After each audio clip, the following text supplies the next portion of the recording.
saya Kristania Wulandari dari Prodi Akuntansi. NIM saya 2017 0610168. Saya berasal dari kelas 3 Akuntansi D. Nah, pada kesempatan kali ini saya akan memaparkan materi mengenai anak muda dan media sosial. Sebelumnya, kalian udah pernah dengar nggak sih apa itu anak muda? Ya, anak muda itu kayak kita di sini. Kayak anak kisaran umur 12 sampai 24 tahun adalah anak muda. Anak muda yang biasa kita lihat itu seperti anak muda yang labil, yang belum punya pendirian, yang belum bisa mandiri. Itu wajar karena itu merupakan karakteristik anak muda. Nah, di sini saya akan memaparkan apa saja sih soft skill yang perlu dimiliki oleh anak muda. Yang pertama adalah berbahasa asing. Kenapa sih kita dituntut harus bisa berbahasa asing? Karena di dunia yang penuh kompetisi sekarang ini, jika kita tidak bisa menguasai bahasa asing, kita akan tertinggal. Misalnya di kantor, kita sudah harusnya fasih bahasa Inggris, tapi kita masih, ini kata-kata apa, itu kata-kata apa. Kan itu pastinya akan membuat canggung, tidak nyaman pada diri kita sendiri. Nah, yang kedua ada kemampuan untuk mengendalikan emosi. Seringkali gara-gara kita disebut anak muda, jadi kita cenderung, dia masih muda, masih bekencur. Paling dia gak bisa tuh mengendalikan emosi. Masa cuma disindir segitu aja, udah goyah, gak mau ke kantor lagi? Itu gak boleh. Terus kita juga harus punya kemampuan untuk beradaptasi dan mau untuk terus belajar. Beradaptasi di sini kita harus menyesuaikan diri di mana lingkungan kita, dan kita juga jangan segan-segan mentang-mentang aku udah kuliah nih jadi aku gak perlu belajar lagi. Gak boleh gitu, kita harus tetap belajar dan harus bisa beradaptasi dimanapun kita berada. Terus yang selanjutnya, bekerja bersama tim. Sebagai makhluk sosial, kita anak muda karena tumbuh di dunia serba teknologi, kita seringkali dianggap individualis. Padahal di dunia kerja itu tidak boleh. Di dunia kerja kita pasti dituntut bekerja bersama tim. Nah, yang selanjutnya ada manajemen keuangan dan finansial. Agar kehidupan kita mapan selanjutnya dalam rumah tangga atau kita punya penghasilan sendiri, kita itu harus ngerti masalah finansial. Apa sih yang seharusnya kita gunakan uang kita? Apakah pengeluaran lebih baik, lebih besar daripada pendapatan kita?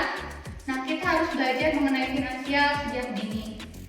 Terus kita juga harus memiliki kepedulian sosial. Jangan sampai kita bersifat apatis terhadap lingkungan kita. Kita tidak peduli dengan orang yang kesusahan, yang memerlukan bantuan kita. Jadi kita harus memiliki kepedulian sosial. Yang selanjutnya merupakan media sosial. Pasti teman-teman semua tidak asing kan dengan kata media sosial. Apa sih sebenarnya media sosial itu? Nah, media sosial merupakan wadah untuk kita berkomunikasi. Entah itu berkomunikasi dengan teman dekat kita, yang jauh, yang dekat, yang baru maupun yang lama. Kita juga dapat menemukan berbagai informasi untuk pembelajaran di media sosial tersebut. Nah, di sini ada ciri-ciri media sosial. Yang pertama, pesan yang disampaikan tidak hanya untuk satu orang saja. Jadi, bila kita menyampaikan pesan di media sosial, kita akan menyampaikan pesan itu tidak hanya satu orang. Kita bisa menyebarkan pesan yang kita tulis atau yang kita ketik ke beberapa orang atau secara global. Misalnya kita mengetik sesuatu di Facebook atau sesuatu di blog, itu tidak hanya satu atau dua orang yang membaca, tapi seseorang bisa membaca pesan tersebut. Terus, pesan yang disampaikan bebas dan tanpa batas. Nah, kita kan sekarang di era digitalisasi ini. Jadi, pesan yang kita buat itu nggak ada batasnya. Jadi, semua orang bisa akses pesan itu. Terus, yang terakhir, penerima pesan yang menentukan waktu interaksi. Jadi, misalnya saya WhatsApp ke teman saya. Nah, kebetulan teman saya lagi off. Jadi, dia itu bisa menentukan kapan dia ingin berinteraksi dengan saya. Kalau dia ingin berinteraksi dengan saya, otomatis teman saya itu akan mengaktifkan datanya untuk berkomunikasi dengan saya. Terus, dampak positif media sosial. Yang pertama, di media sosial kita bisa memiliki data yang cepat dan akurat. Jadi kita nggak perlu menunggu berhari-hari untuk menerima pesan dari teman kita, atau kita nggak perlu ke perpustakaan untuk mencari data yang kita cari. Lalu kita bisa memperbanyak pandangan dan pemahaman. Jadi di media sosial karena banyak ilmu yang kita bisa serap, kita bisa memilih, oh pandangan peneliti ini mengenai akuntansi seperti ini, tapi peneliti B mengenai tema yang sama berpendapat demikian. Jadi pemahaman kita itu terbuka, tidak hanya satu sisi tapi dari berbagai sisi. Yang selanjutnya, memperkuat tali persahabatan. Mengapa bisa memperkuat tali persahabatan? Karena media sosial itu bisa mendekatkan yang jauh. Meskipun kita beda kota, beda pulau, bahkan beda negara, kita bisa berkomunikasi dengan teman kita tersebut. Selanjutnya, mempersiapkan bagian untuk berpesan pasif. Sosial media sudah banyak digunakan oleh para tokoh agama, motivator, dan ulama untuk menyalurkan ceramah keagamaan. Jadi di media sosial itu kita misalnya, oh saya suka Meridiana, jadi saya akan follow dia. Setiap dia mengeluarkan kata-kata motivasi, jadi kita tidak akan ketinggalan motivasi apa sih yang dia bagikan hari ini. Apakah itu dapat berpengaruh positif terhadap saya?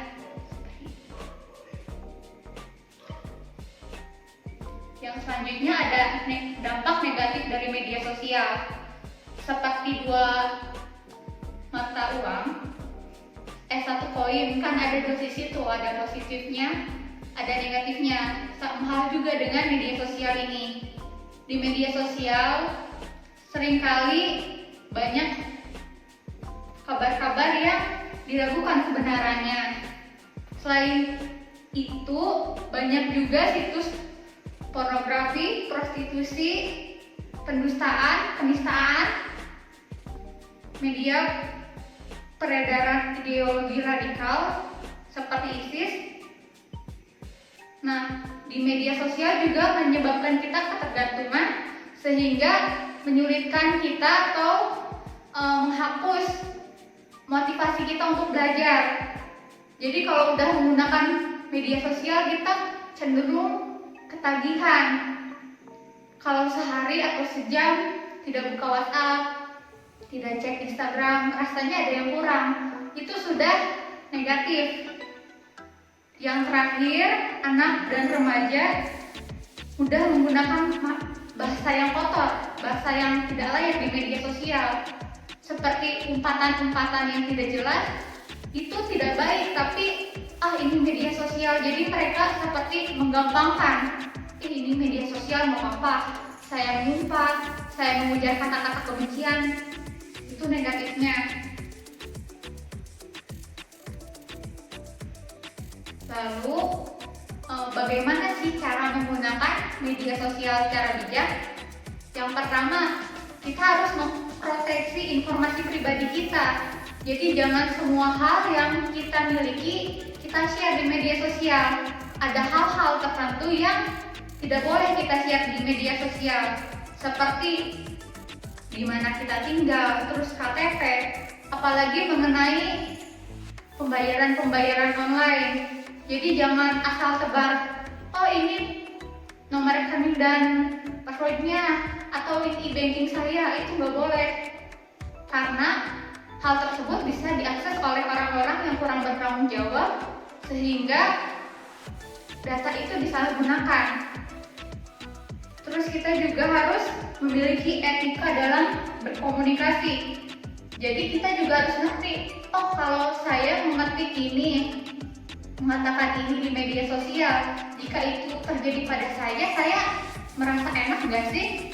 Saya merasa terganggu nggak sih? Jadi kita juga harus beretika dalam menggunakan media sosial. Yang ketiga, kita harus menghindari menyebarkan berita-berita bohong seperti menyebarkan isu mengenai SARA maupun isu radikal lainnya. Yang keempat, kita harus memandang penting karya orang lain. Memandang penting karya orang lain itu seperti apa sih? Kayak, oh kita buka YouTube nih, mungkin dia masih amatir di bidang tersebut, tapi dia sudah berkemauan untuk membuat konten tersebut. Jadi usahakan bila kita ingin memberikan masukan, berilah masukan yang positif yang membangun dia. Jangan dia baru mulai, dia amatir, jadi kita katain kata-kata yang negatif. Gak boleh, kita harus memiliki pandangan terhadap karya orang tersebut. Yang kelima, baca informasi secara keseluruhan. Kan kita tidak tahu informasi yang menyeluruh itu seperti apa. Namun, acap kali kita hanya menyimpulkan informasi tersebut dari judulnya, sedangkan judul itu bisa menipu. Jadi sebelum kamu membaca atau menyebarkan informasi apapun, pastikan teman-teman semua membaca secara keseluruhan terlebih dahulu. Yang keenam, kita bisa mencek informasi. Ketika kita membaca jurnal, membaca artikel, pastikan jurnal atau artikel yang kita baca itu memiliki sumber yang jelas, kayak media pemberitaan yang sudah pasti saja. Jangan berita yang media yang entah di mana asal usulnya, entah di mana kantornya. Ini sehati dengan pikiran saya, tapi diragukan kebenarannya. Itu tidak baik. Nah, di sini juga ada peran media sosial. Yang pertama, sederhana, membangun hubungan, jangkauan global dan terukur. Di media sosial juga kita bisa menggunakan media sosial secara bijak. Kita juga bisa menggunakan media sosial untuk membangun citra diri kita. Kita juga bisa membuat media sosial sebagai ladang untuk mencurahkan isi hati kita, ladang untuk berbisnis. Namun kita juga harus memiliki etika-etika dalam menggunakan media sosial tersebut. Seperti sekarang cita-cita YouTuber atau selebgram sudah menjadi cita-cita yang wajar. Tapi ketika kita ingin melangkah menjadi YouTuber, kita harus tahu dulu apa saja sih yang diperlukan untuk menjadi YouTuber, keahlian apa yang kita perlukan untuk menjadi YouTuber. Jadi dengan masifnya dunia digital saat ini, saya harap teman-teman dapat mengendalikan diri dalam menggunakan media sosial, supaya media sosial ini benar-benar digunakan sebagai media untuk bersosialisasi, untuk mengembangkan bakat, agar kita menjadi generasi muda yang bertanggung jawab dan bijak dalam menggunakan media sosial. Terima kasih, sekian presentasi dari saya. Saya harap informasi yang saya sampaikan dapat bermanfaat bagi teman-teman.